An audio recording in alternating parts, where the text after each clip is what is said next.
Lecture है, क्योंकि आज हम जो पढ़ने वाले हैं वो है मेथड ऑफ प्रिपरेशन ऑइंटमेंट्स का। तो स्टूडेंट्स, इससे पहले मेरे ऑइंटमेंट्स की 2 क्लासेस हुई थी, जिसके अंदर हमने एक में क्लासिफिकेशन पढ़ा था, ऑइंटमेंट क्या होते हैं उसके बारे में पढ़ा था, और कौन कौन से बेस यूज किए जाते हैं उसके बारे में पढ़ा था।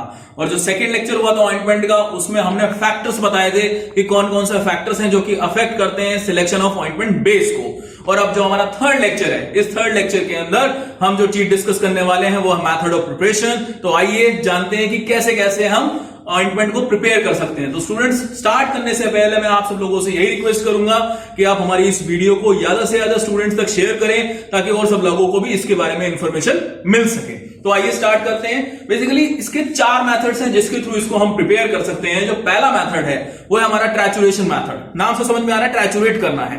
सेकंड जो मेथड है फ्यूजन मेथड। फ्यूजन समझते हैं आप लोग कि जब आप चीजों को गर्म करेंगे तो वो आपस में फ्यूज हो जाएंगी, मिल जाएंगी। तो सेकंड मेथड है फ्यूजन मेथड। थर्ड जो मेथड है, थर्ड मेथड आता है केमिकल मेथड। इसमें कुछ केमिकल रिएक्शंस हैं। केमिकल रिएक्शंस, आयोडीन इस चीज के लिए फेमस है, पॉलीआयोडाइड्स की फॉर्मेशन हो जाती है। और जो लास्ट मेथड है वो है इमल्सिफिकेशन मेथड। नाम से समझ में आ रहा है कि इमल्शन बनेगा, ऑयल इन वाटर, मतलब ऑयल के इंग्रेडिएंट्स अलग और वाटर वाले इंग्रेडिएंट्स अलग। तो आइए सबसे पहले स्टार्ट करते हैं ट्रैचुरेशन मेथड। तो ट्रैचुरेशन मेथड में है क्या, आइए उसको देखते हैं। मोस्ट कॉमन मेथड, सबसे ज्यादा कॉमनली यूज्ड मेथड है for the preparation of ointments. Method is used when base is soft base होगा and medicament is insoluble in base। medicament insoluble होगा तो हम stirring करके, trituration करके उसको हम mix करते हैं। For uniform mixing of drug in the base, it is necessary to reduce the particle size।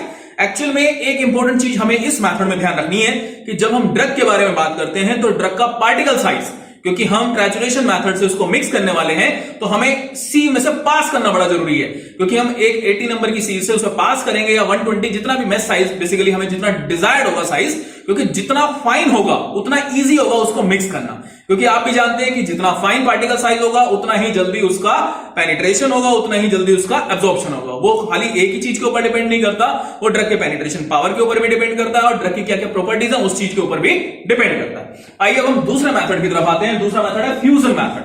नाम से समझ में आ रहा है फ्यूज होना है, फ्यूज मतलब गर्म करके कुछ मिक्स करना है। आइए जानते हैं क्या है मेथड में। When ointment base contains a number of solid ingredients, इसका of different melting points, ऐसे बहुत सारे इंग्रेडिएंट जिनका मेल्टिंग पॉइंट डिफरेंट है, such as white beeswax, stearic acid, hard paraffin and cetyl alcohol. तो ऐसे प्रोसेस के लिए हमें फ्यूजन मेथड यूज करना होता है। It is necessary to melt them in decreasing order of their melting point, उसके अकॉर्डिंग हम इसको करेंगे। उसके बाद हम देखते हैं कि ड्रग इज इनकॉर्पोरेटेड, उसके अंदर बाद में धीरे धीरे ड्रग इनकॉर्पोरेट की जाएगी। स्टर थोरोली, उसको अच्छे तरीके से हम स्टर करेंगे। The mass cools down after period of time. जब आप देखेंगे वो उसके अंदर जब पूरा यूनिफॉर्मली मिक्स हो जाएगा, उस चाइना डिश जो हम पेट्री प्लेट के अंदर जिसमें हम काम कर रहे हैं उसके अंदर से, उसको चाइना डिश के अंदर से हम उसे निकालेंगे, पेट्री प्लेट नहीं, चाइना डिश के अंदर हम उसे लेंगे, वाटर बाथ के ऊपर उसे गर्म करने के लिए रख देंगे।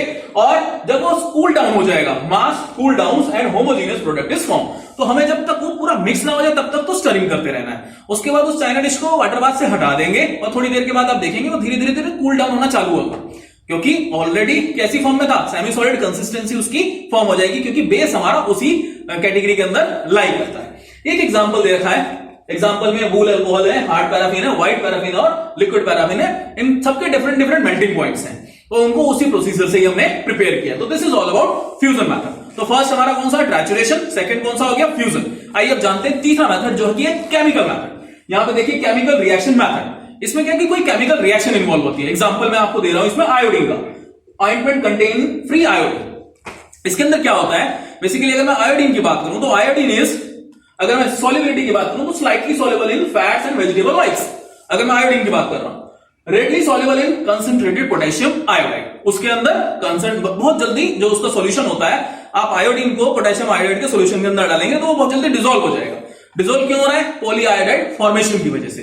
तो यहां देख सकते हैं पॉलीआयोडाइड की फॉर्मेशन हो रही है, KI2, KI2I2, KI3I2, तो जिसकी वजह से उसकी सॉल्युबिलिटी हो जाती है। और हमारा मेन मकसद क्या है, हमारा मेन मकसद है ये जो बेसिकली फ्री आयोडीन है, ये फ्री आयोडीन इसके साथ कंबाइन करके काम करती है और अपना ऑइंटमेंट तैयार होता है। नेक्स्ट है iodine, ointment contains combine iodine.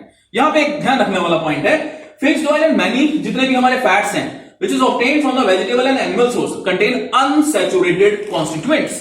Unsaturated constituents हैं। जब आयोडीन कंबाइन करता है, अनसैचुरेटेड है इसका मतलब या तो एल्कीन है या फिर एल्काइन है, डबल बॉन्ड है या फिर ट्रिपल बॉन्ड है। तो unsaturated combines with double bonds of unsaturated constituents and जो बेसिकली प्रोसेस होगी, दस free iodine is not available, क्योंकि जो उसके साथ वो वाली प्रोसेस होगी वो उसके साथ बाइंड कर जाएगी और फ्री आयोडीन इसके लिए अवेलेबल नहीं रहेगी। नेक्स्ट आते हैं इमल्सिफिकेशन मेथड। अगेन हमारे पास दो टाइप के कंपाउंड्स होंगे, दो टाइप की प्रॉपर्टीज वाले कंपाउंड्स होंगे, एक जो हमारे ऑयल वाले होंगे और दूसरा जो वाटर वाले होंगे। तो आइए देखते हैं इसके अंदर क्या करना है। In this method fats, oil and waxes are melted together on a water bath both at a temperature of 70 degree Celsius. कितने टेम्परेचर पे करना है आपको? 70 डिग्री सेल्सियस पे इसको आपको मेल्ट करना है। सेकेंड पार्ट एक्वा सॉल्यूशन, क्योंकि इमल्शन बनाना है। अभी हमने फैट वाले अलग कर दिए, ऑयल वाले अलग कर दिए और एक्वस वाले को अलग करेंगे। कौन से करेंगे? एक्वस वाले जो कि थर्मोस्टेबल होंगे। तो aqua solution of heat stable water soluble components is also heated at same temperature as that of melted base. कितना टेम्परेचर था? 70 डिग्री सेल्सियस। तो सेम टेम्परेचर यहां पे करना है। अब दोनों हमारे पास लिक्विड तैयार हो चुके हैं, एक वो एक्वस, दूसरा ऑयल। अब क्या करना है? एक्वस को ऑयल के साथ इंकॉर्पोरेट किया जाएंगे। Next is solution is slowly added to the base, जो मेल्टेड बेस था, with continuous stirring. Continuous stirring रहेगी और कंटिन्यूअस स्टरिंग के बाद जब उसके अंदर मिक्स हो जाएगा until the product cools down, उसके बाद इसे कूल डाउन करेंगे and semi solid mass of ointment is obtained। तो स्टूडेंट्स इस तरीके से आपने एक वाटर वाला फेज लिया, एक आपने ऑयल वाला फेज लिया, दोनों को अलग अलग गर्म किया, एक्वस फेज को ऑयल के अंदर इनकॉर्पोरेट किया।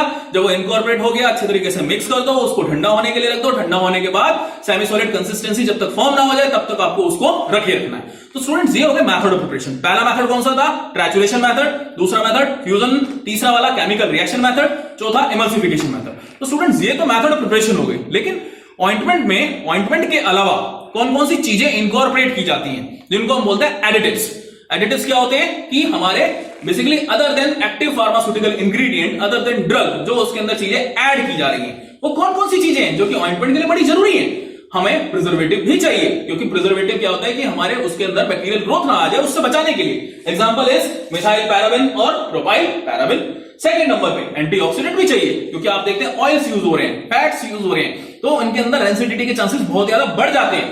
तो इसको बचाने के लिए हमें उसके अंदर एंटीऑक्सीडेंट डालना पड़ेगा। थर्ड नंबर पे चिलेटिंग एजेंट। चिलेटिंग एजेंट भी इंकॉर्पोरेट करने पड़ेंगे, क्योंकि ये क्या करते हैं, जो हमारा ऑक्सीडेटिव डिग्रेडेशन होता है उससे बचाने में हेल्प करते हैं। नेक्स्ट है परफ्यूम। परफ्यूम क्यों डाला जाएगा?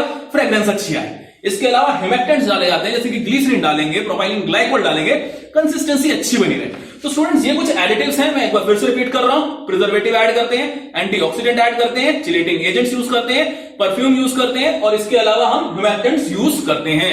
तो ये बेसिकली पूरी की पूरी प्रोसेस है जिससे कि आप ऑइंटमेंट प्रिपेयर कर सकते हैं। तो स्टूडेंट्स इस क्लास के लिए इतना ही। नेक्स्ट क्लास में मैं इवैल्यूएशन डिस्कस करूंगा आपका ऑइंटमेंट का। तो आई होप स्टूडेंट्स आपको ये सब कुछ समझ में आ चुका होगा।